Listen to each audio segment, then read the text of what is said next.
Juris crack के Indian evidence act की series को हम लोग कंटिन्यू कर रहे हैं और आज हम सेक्शन 3 के बहुत इंपॉर्टेंट टर्म एविडेंस एक्ट में एविडेंस को समझेंगे। सेक्शन 3 डील करता है इंटरप्रिटेशन क्लाउज, मतलब डिफिनेशनल। हर एक चीज़ का यहाँ डिफिनेशन दिया गया है, जिसके में आपको कोर्ट्स का डिफिनेशन, एविडेंस का डिफिनेशन, डॉक्यूमेंट्स का डिफिनेशन दिया गया है और इसी में एविडेंस एक बहुत इंपॉर्टेंट रोल प्ले करता है। तो इसको हम लोग समझते हैं। Evidence is an important aspect of any civil suit और criminal proceeding in a court of law because every allegation or relief in a court has to be supported by some evidence, otherwise it will be considered baseless. That means अगर दो लोगों में, अगर A या B दो लोग हैं, इनका विवाद है, इसके लिए एक प्रॉपर्टी डिस्प्यूट है। अब इस प्रॉपर्टी डिस्प्यूट में ए भी अपने जो क्लेम को प्रूफ करने के लिए कई एविडेंस, कई पेपर दे सकता है, बी भी कई एविडेंस पेश करेगा और जब कोर्ट को सेटिस्फैक्शन होगा कि इनका एविडेंस में जो बेहतर एविडेंस है, जो ज़्यादा सेटिस्फैक्शन टू द कोर्ट दे रहा है, तो उसको ये रिलीफ या क्लेम जो लैंड का है वो दे दिया जाएगा। तो the word expression, the expression evidence is drive from the Latin word evidentia which mean being clear और apparent clear. The Latin word evident और evidere mean to show clearly और टू प्रूव और discover clearly. It mean to make clear the sight, to make plainly certain to certain to prove. वही सारी बातें कि जब ए ने एविडेंस दिया, बी ने एविडेंस दिया, फैक्ट्स रखा, अपने पास के सेल डीड रखें, आपने म्यूटेशन रिकॉर्ड रखा, लैंड रिकॉर्ड दिया, तब कोर्ट ऑफ लॉ को ये लगा कि दोनों में से, दोनों जो पार्टीज थी, ए बी, जो डिस्प्यूट पे थी उस लैंड को लेके, हमें लगता है कि बी को ये प्रॉपर्टी दे दिया जाना चाहिए क्योंकि इनके जो एविडेंस है ये बीइंग क्लियर कर रहे हैं, प्रोसेस को एपरेंट क्लियर है कि प्रॉपर्टी किसका है, बी का है।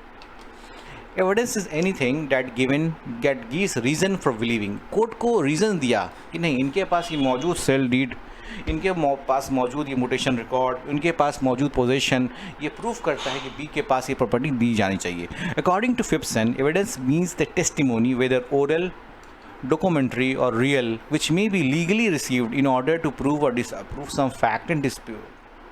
अब फिप्सन और ने क्या बोला कि ऐसी टेस्टिमोनी जो ओरल हो, डॉक्यूमेंट्री हो या रियल हो, जिसे लीगली रिसीव किया जा रहा हो किसी फैक्ट को प्रूफ करने के लिए, जो फैक्ट डिस्प्यूट में क्या था, ये प्रॉपर्टी का जो विवाद था ए और बीच के बीच में, यही तो डिस्प्यूट में था। इसे करने के लिए जो ओरल डॉक्यूमेंट्री या रियल एविडेंस दिए जा रहे हैं, यही तो एविडेंस है।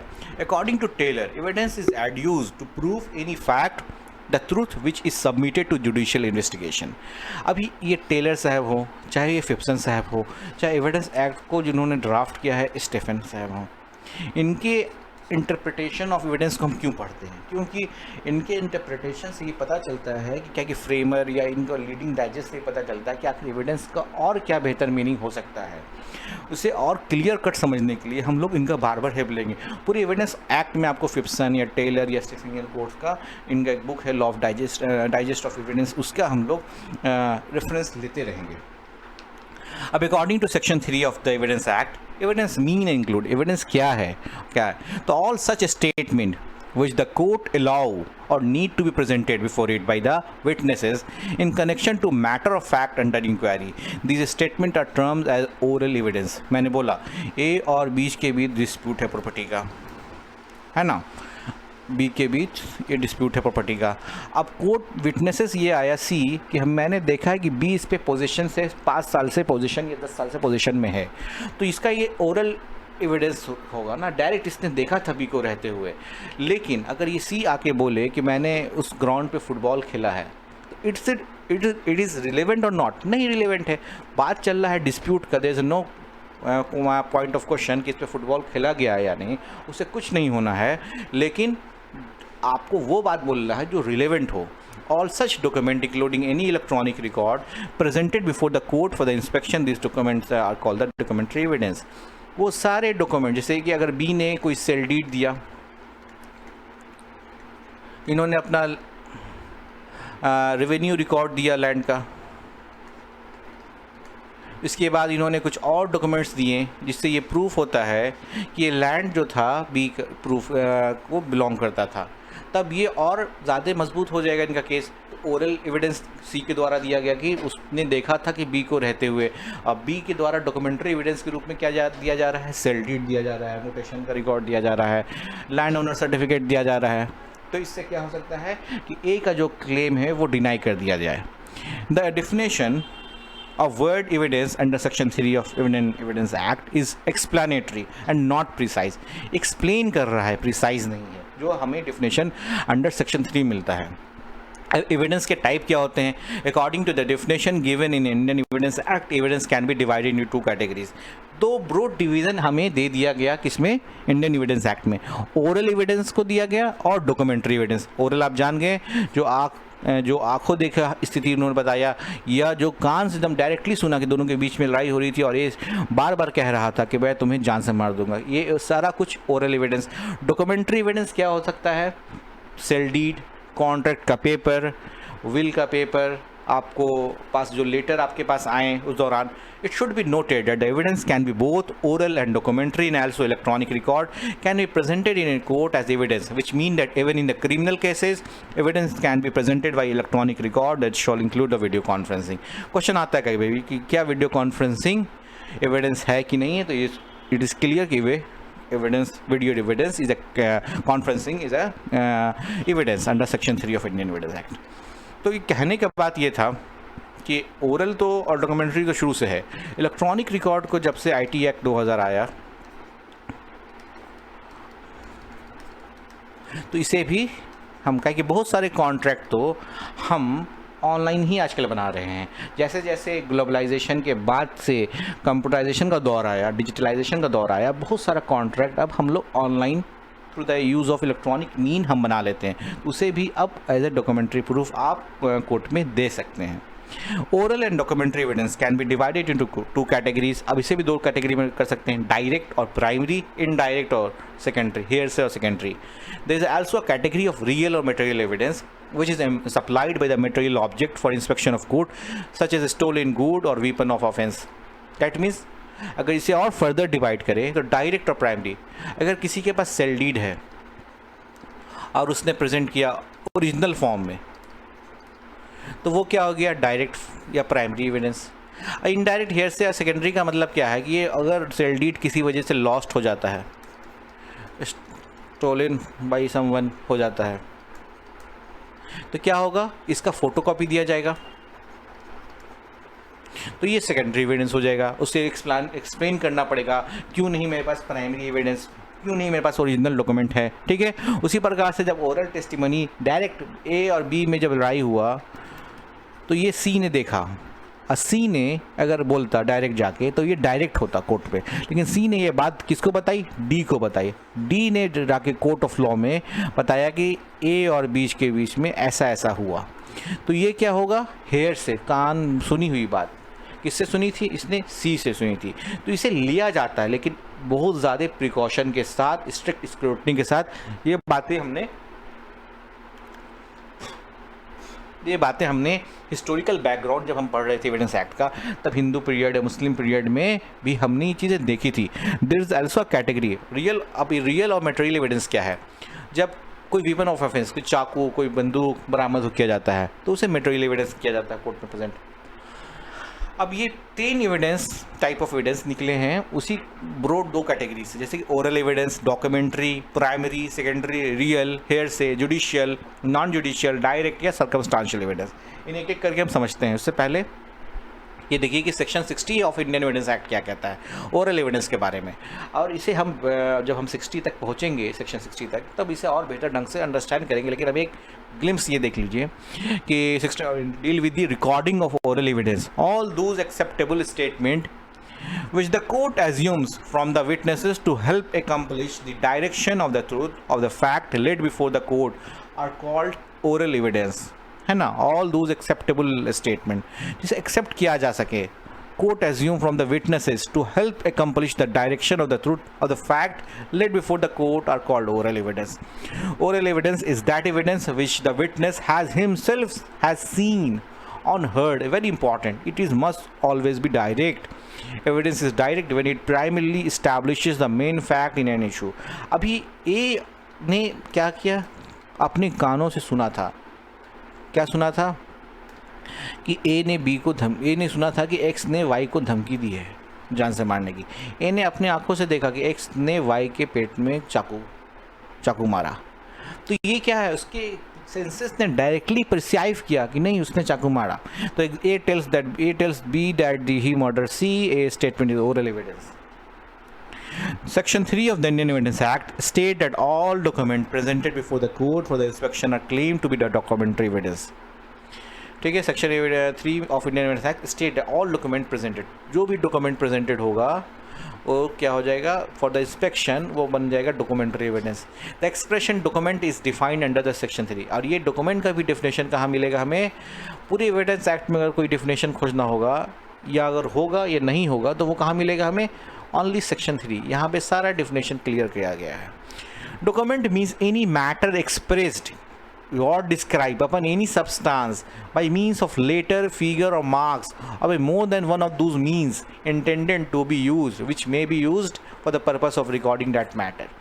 ऐसा नहीं कि जो बस ABCD से लिखा गया हो वो ही डॉक्यूमेंट हो। अगर उस पर कोई मार्क्स बने हुए हैं, कोई फिगर बना हुआ है ना, इस तरह से कोई फिगर बना हुआ है, या इन दोनों को मिला के कुछ बना हुआ है, इन दोनों तीनों को मिला के कुछ बना हुआ है, ये सारा डॉक्यूमेंट ही कहलाएगा। जैसे example, writing is a document, normal सी बात है। वर्ड प्रिंटेड, लिथोग्राफ्ड और photographed are document. A map और plan is a document. An inscription on a metal plate or stone is a document. A caricature is a document. ये पूछा जाता है आपके एविडेंस लॉ के MCQs जब आएंगे सेक्शन 3 से, तो पूछा जाएगा क्या मैप या कोई कैरिकेचर आपको डॉक्यूमेंट है या नहीं है। इसके बाद आइए, in Lucas versus William privy council held primary evidence is evidence which the law required to be given first and secondary evidence is the evidence which may be given in the absence of that better evidence when a proper explanation of its absence has been given। मैंने बताया A और B के बीच में इस भूमि को लेके विवाद है, there is a property dispute between A and B, और बी ने प्रेजेंट किया है sale deed. A sale deed में भी ये सेल डीड फोटोकॉपी फॉर्म में है, तो पहले इस बी को बताना होगा कि ये सेल डीड आपके पास ओरिजिनल क्यों नहीं है। सेल डीड बी ने लॉस्ट कर दिया, तो कैसे लॉस्ट किया, किसी के पोजीशन में है तो क्यों उससे आप ले नहीं सकते हो। तो अगर उसका प्रॉपर एक्सप्लेनेशन बी दे पाएगा तभी सेल डीड उसका फोटोकॉपी फॉर्म में एडमिसिबल हो पाएगा in the court of law. The primary evidence, more commonly known as best evidence, is the best available substitution of the existence of an object because it is actual item। क्या है वो, एक original item था, ये sale deed original था। It differ from the secondary evidence which is a copy or substitute for the original। If primary evidence is available to a party, that person must offer it as a evidence। Section 63 जो है evidence act का, वो क्या deal करता है कि state evidence that occupies a secondary position produce in the absence of the primary evidence, therefore it is known as secondary. भाई sale deed उसके पास ओरिजिनल नहीं था तब तो उसने फोटोकॉपी फॉर्म में सेल डीड दिया। सेकेंडरी एविडेंस में भी given in the absence of the better primary evidence, जब भी दिया जा सकता है किसकी एविडेंस, प्राइमरी एविडेंस के एब्सेंस में। If proper explanation is given for such absence, section 6, ठीक है, इसकी एडमिसिबल किया जा सकता है लेकिन प्रॉपर एक्सप्लेनेशन हो। उसी तरह से section 65 of the evidence act provides for the circumstances in which the secondary evidence is admissible. ये किस कंडीशन में आप उसके फोटोग्राफ, उसके मतलब डुप्लीकेट कॉपी है ना, क्या ओरिजिनल कॉपी तो आप लॉस कर चुके हैं, किस सर्कमस्टांसेस में दे सकते हैं, ये सेक्शन 65 बताता है। कौन सा कंडीशन है, the person in position of the original is not with in the reach of the court. जिसके पास वो पेपर है वो है ही नहीं यहाँ, वो चला गया है ट्रिनिडाद एंड टोबैगो, वो कभी आ नहीं सकता है। If the original is in position of the opposite party, लेकिन हमारा जो बी का जो सेल डीड है ना, ए ने रख लिया था किसी मैटर से, वो अब नहीं दिया जा रहा प्रॉपर्टी डिस्प्यूट में। If the original is lost, बाढ़ आई या फ्लड आया और मेरा डॉक्यूमेंट लॉस्ट हो गया sir. When the original deed has already been admitted in a court, या किसी मामले में कोर्ट में एडमिटेड है। If the original is public document, जैसे कि आपका मान लीजिए भूलेख का रिकॉर्ड है या एक नक्शा होता है, हर एक प्रॉपर्टी का डिस्क्रिप्शन इसमें है। इस डॉक्यूमेंट को हमें सबमिट करना कि नहीं इस नक्शे के हिसाब से, ये एक पब्लिक रिकॉर्ड है। जब आप जाइएगा अपना आधार कार्ड और ये कुछ दीजिएगा डॉक्यूमेंट, अपना जो रेवेन्यू थाना ना बताइएगा, तो अभी आपको एक पेपर निकाल के दिया जाएगा लैंड, मतलब उस पूरे एरिया का, उस पूरे उसको खाता संख्या कह लीजिए, खेसरा संख्या, उस पूरे मौजा मतलब एक पूरे लैंड का आसपास का मिला के एक बड़े एरिया का आपको पूरा नक्शा दे दिया जाएगा जो गवर्नमेंट के पास है। तो वो क्या है, पूरा पब्लिक डॉक्यूमेंट है, तो आप उसका सर्टिफाइड ही कॉपी लीजिए, ओरिजिनल तो आप ले नहीं सकते हैं। When the original is not easily movable, कुछ ऐसा ओरिजिनल जो मूवेबल नहीं हो। When the original consist of many accounts, ये सारे कंडीशंस में क्या हो सकता है कि आपको सेकेंडरी एविडेंस आपने जो दिया है उसे admissible. When you are discussing the type of the evidence, real evidence का ये आ जाता है। Real और material evidence is the evidence of fact brought to the knowledge of the court by the inspection of physical object and not by the information derived from the witnesses or document। Simple सी बात है, कोई object जैसे कि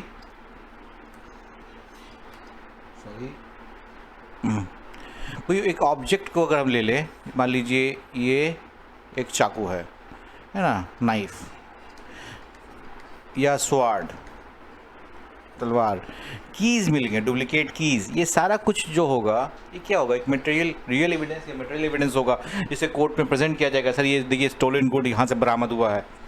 अब hearsay evidence, it is also known as second hand और unoriginal evidence. A witness is merely reporting not what he himself saw, that is a very important point, not what he himself saw or heard, but what he has learned in respect of the fact through the medium of third person. It is a statement made by the witness of what has been said and declared out by the court by a person and not before the court. Hearsay evidence is no evidence and is not admissible in general, but there are some exceptions like section 6 of Evidence Act. अब A being tried for stealing B cycle, A को किस लिए try किया जा रहा है, B के cycle चुराने के लिए। अब C as a witness says that he heard D, उसने सुना, saying that D saw A with B cycle, D ने देखा था ए को with B cycle. Such evidence by given by C is not admissible on the ground that testimony of C is hearsay. ऐसा नहीं कि इसे नहीं लेते हैं, इसे बहुत स्ट्रिक्ट, जैसे कि आपको हेयर से समझना है तो इसे समझिए।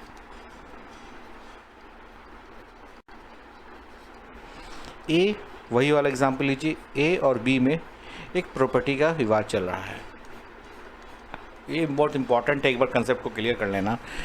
अब ए और बी में प्रॉपर्टी का जो डिस्प्यूट है, ये डिस्प्यूट है, तो डिस्प्यूट में सी ने बोला था, सी एक आदमी था, ये जानता था कि बी इस प्रॉपर्टी पे कई सालों से रह रहा था, ये डायरेक्ट है, लेकिन सी ये बात डी को बताया और डी क्या गया, कोर्ट में गया कि मैं ये सी से सुना था सर कि बी का इस लैंड पे पोजीशन हुआ करता था 5 साल से, पिछले 5 सालों से पोजीशन था, इसने देखा नहीं था। अब उसी प्रकार से अगर एक केस ले लीजिए, आप केस ले लीजिए कि ए ने बी को चाकू मारा, ये बात सी ने देखा होगा बेबी। अब लेकिन सी ने डी को ये बात बताई कि मैंने देखा कि ए ने बी को चाकू मारा। अब लेकिन क्या डी का जो वैल्यू ऑफ स्टेटमेंट होगा, ओरल एविडेंस होगा, क्या उसका कोई एविडेंशियल वैल्यू होगा, लेकिन बहुत कम होगा। बहुत ही नेसेसिटी के फॉर्म में अगर हमें ज़रूरत पड़ा तो हम उसे केस को लेंगे, अदरवाइज नहीं लेंगे। ठीक है, आगे बढ़ते हैं। Judicial evidence, evidence received by the court of justice in proof or disapproof of facts before the court is called a judicial evidence. Example, the proof and the confession made by the accused in the court, statement of witnesses and the documentary evidences and fact for the examination by the court are judicial evidence. जो भी कटघरे में दिया जा रहा हो, है ना, एक तो वो जो स्टेटमेंट ऑफ हो रहा है विटनेसेस का, या कन्फेशन कर लिया किसी ने, तो ये सारा कुछ क्या हो जाएगा, judicial evidence. Non judicial, extra judicial भी कहते हैं evidence given in the proceeding before the magistrate और officer not in judicial capacity but in administrative one is non judicial evidence. Evidence in proceeding under section 164 of CRPC recording of confession statement.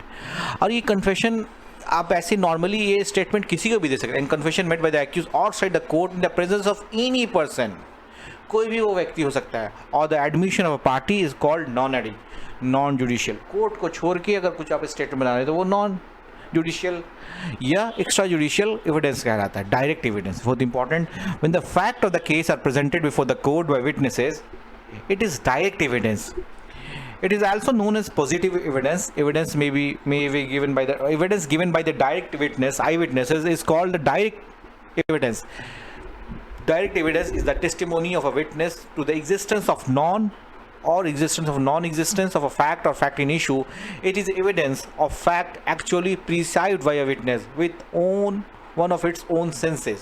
वही वाली बात, ए ने B को देखा, B ने मारते हुए देखा तो उसने या तो आंखों से देखा, ए ने बी को गाली दिया या वेटमेंट किया तो उसने कानों से सुना, उसका अपना सेंस से लिया गया, डायरेक्टली उसने देखा या सुना, perceived by her own senses. The person who had actually seen the crime being committed can help describe the offense and through his statement help serve a direction for the fact and establish the case presented. A is tried for setting fire to the house B. Disposes that he saw setting fire B is eyewitness. जब A को try किया जा रहा है किसके आग लगाने के लिए घर में, B ने देखा कि वो घर में आग लगा रहा था, तो B क्या हुआ, आई विटनेस था। A sued B for breach of contract.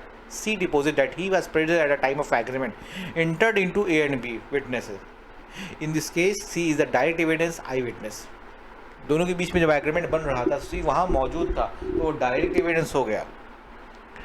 There is no difference between circumstantial and indirect evidence. They are synonymous. Circumstantial evidence is that which tend to establish fact in issue by providing another fact which does not itself conclusively establish the fact, afford or inference as to its existence.